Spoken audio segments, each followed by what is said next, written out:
there's a good chance you're destroying your art and you don't even know about it. I know because I did the same exact thing for a really long time, but after many drawings, I kept noticing the same mistakes that I was making that were ruining my art. Therefore, let me show you 7 drawing mistakes that could be destroying your art and how to actually fix them. This will save you so much time and frustration trying to figure them out by yourself. Mistake number 1. So let's start with something basic, and I didn't really want to use it for a really long time because it felt like cheating, though many good artists actually use it and it's for a good reason. So mistake number 1 is not using references in your drawings. And if you don't know, references are photos or images that you have on a site that will help you with drawing things. And when I use references, I use them for 2 main reasons. The first one is mainly to know how to actually draw something. So maybe poses in different angles, faces, expressions, or even clothes. So these references are more for drawing, but then I use also references for things like material, mood, or lighting, which are obviously more for rendering and painting. And I've always thought that more references equal better drawings, but not really. What I observed that was actually happening is that I was getting overwhelmed much easier because there was a ton of references that I could use, and I just kept going from reference to reference, and because of that my drawing was all over the places. So less is more. But also I was wasting a lot of time choosing them and looking for them instead of actually drawing. So let's say you know exactly what you want to draw. So now where do you get references? For that I use Pinterest, ArtStation, Twitter, Postmaniacs, or even Sketchfab. But you can also make them by yourself, so you can maybe take a photo or even use 3D. So you basically get a 3D model, put it into your program, pose it, and then add some light and camera angles. And for that you can use either Blender or Dust 3D, which is easier. Now also if you want my brushes, they are for free in description, and with them you'll get 30 art tips that will help you improve your art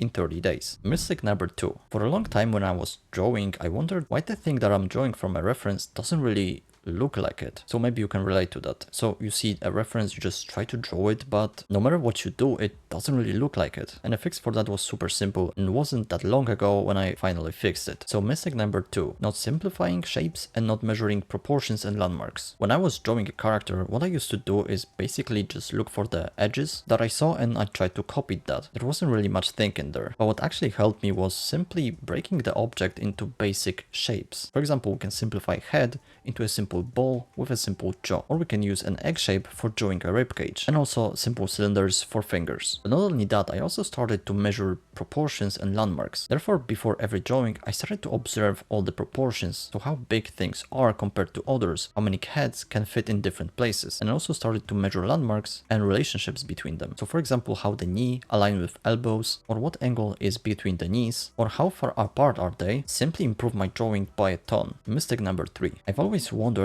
why my sketches and line art never looked that appealing. Was I missing something? Was I doing something wrong? Turns out I was. Mistake number 3, not using line weight and poor line quality. Now looking at my older drawings, we can spot some similarities between them when it comes to lines. First and pretty obvious are chicken scratches. I would create really small strokes because I was scared of committing to making a fine line. Next, almost all lines had the same weight, which made everything look unappealing and pretty much boring. Also there was a lack of overlapping and never line had the same color. So for chicken scratches, I was just trying to be more mindful about my lines and I wanted to use fewer of them, but also I just made a new layer on top, decreased the previous layer's opacity, and I just traced on top with more confident lines, which helped actually a ton. For line weight, I added just a little bit of pen pressure to control the size of my brush. Also I tried some lines to be more thicker and some thinner. Also what helped me was adding basic ambient occlusion to my sketches and line art. And ambient occlusion is basically areas where there is not much light, because the light can't get there. And also you can see that the sketches from League of Legends artists have usually thicker outsides and more softer and more faded insides of the sketches. I also started to control the softness of my brush, and that was also because I saw that in League of Legends sketches. And also if you want, I can make a video about League of Legends art style and the tricks that they are using. Just let me know in the comments. Now for fixing overlap, I used simple T-lines, which are basically edges of the objects that creates this shape. So imagine 2 balls, one in front of the other.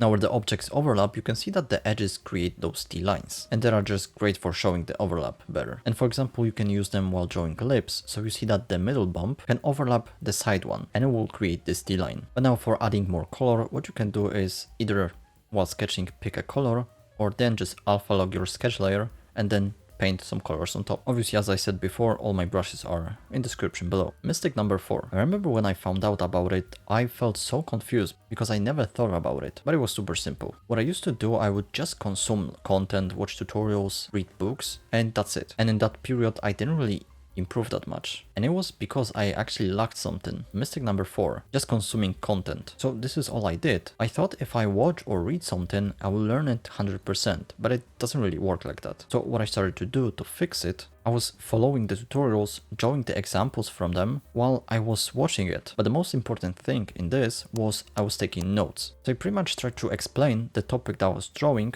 with my own words. And what it did, it helped me understand the topic actually more and also retain much more information. And obviously it helped me a lot with my progress in art. But you can also do something that will improve your art even more. So then I went and practiced that. And there are 3 ways that you can do that. First one is a simple time practice. It's pretty much like a gesture drawings, but you just pick a topic, pick references, and you set time for each reference, and then it just goes to another reference. And you can use like gesture search for it. It's pretty good and it's free. And now because of the limited time, you just focus on the most important things first. Second method is simply rotating the object in 3D. Here we can use like 3D models, which are the best for it. Basically you draw an object from front view, then side view, then 3/4 view, side view, then you can rotate it up, down, and you just draw that in different angles. And third one is simply picking a reference, then observing it, trying to draw it, and when you finish, you just compare it with your reference and take notes where you were off and what mistakes you did. And then just draw it again, but this time with the notes that you had in your mind. And then you can also apply it with making your own drawing and just using it there. So these things will actually help you understand much more and save much more knowledge into your brain. And the progress you'll make will be huge. Mistake number 5. So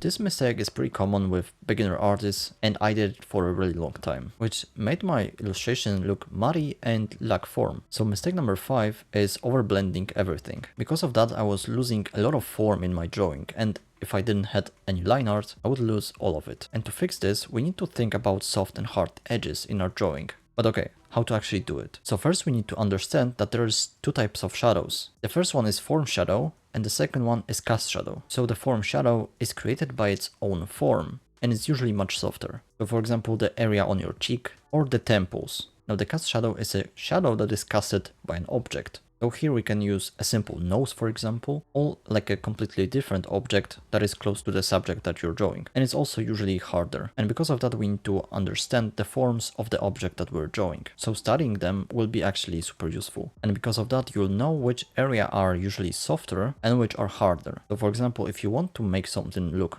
more angular, you can make a harder transition, and if more rounder like cheeks, you can make it softer. But now what can we use to actually do that? And there are 2 main tools that I use to have a good control over the edges. So first is a simple lasso tool plus airbrush, and we can use it here where we select the area and then we paint in with an airbrush. And now what it does, it basically creates a soft and hard edge. Next tool is a smudge tool, and here you just paint it, then you smudge it, and then you can also use an eraser to shape it, and I use these all the time. And also if you're more advanced, you can actually draw with an airbrush, but I wouldn't really recommend it to beginners, because you can quickly lose all the form in your drawing and make everything look muddy. Though for some areas you can use it if you want to have smooth transitions, but still use it with an lasso tool. Mistake number 6. Now this mistake is probably ruining your art and you don't even know about it. And I've always wondered why my drawing doesn't really look that appealing compared to other artists, which made me super frustrated because I knew that I was missing something really important. So mistake number 6, making your shapes look boring. I made this mistake for a really long time, and I learned this not long ago, which made a huge difference. So to fix our boring shapes, we can use something simple like making our shapes tapered or have variety in edges. So pretty much we can make one side straight and one tapered, or one side straight and one curved, or we can even combine them. So for example, when we're drawing legs or arms, we can make them taper but also have one side straight and one curved, and it will give a lot of life into our shapes, which will make our drawings much more appealing. But that's not everything that we can use. We can also use a simple rule of small, medium, big, and you may be heard about it because I remember hearing about it all the time, but I didn't really understand it. But it's super simple. Basically we want to make some things bigger,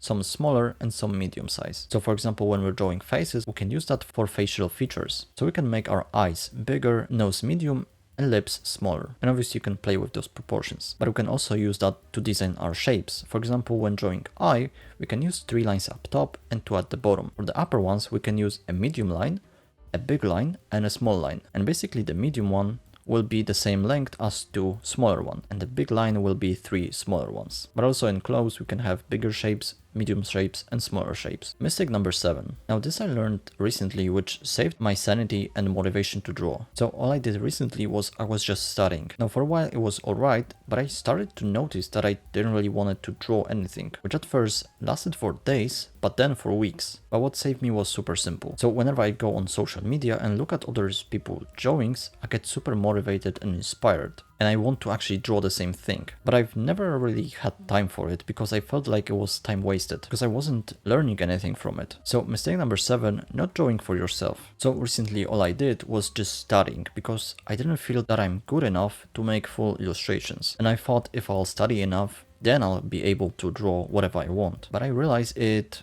was pretty bad thinking. And I did a couple of things that actually helped me get out of it. So first was just taking a bunch of references and drawings and actually copying them just for fun. So I just drew it for myself without any expectations. But what it did for me was a pure magic. So I saw that I can really well copy stuff. And because of that, I got a lot of confidence in myself, to the point that I even started a new piece, which actually started pretty well, which also boosted my confidence even more. So because you're basically copying other artists, your drawing will naturally turn out good, which will also give you a lot of motivation. So yeah, have a balance between studying and drawing for yourself and making illustrations. It will help you with staying sane in this art journey. And also you won't burn out. Now if you're struggling with drawing faces or bodies, you can join my Patreon for monthly tutorials, link below. Now to recap everything. So we want to use references because we don't know how everything looks. Then we want to actually simplify and observe things to make our proportions better. Now also we want to think about line weight. Now also we need to pay attention to line weight. Then we want to actually try to understand the topic. Next mistake was overblending everything. Then don't make your shapes boring. And lastly, draw for fun. And if you're struggling with drawing bodies, you can also go and watch this video, which will actually help you.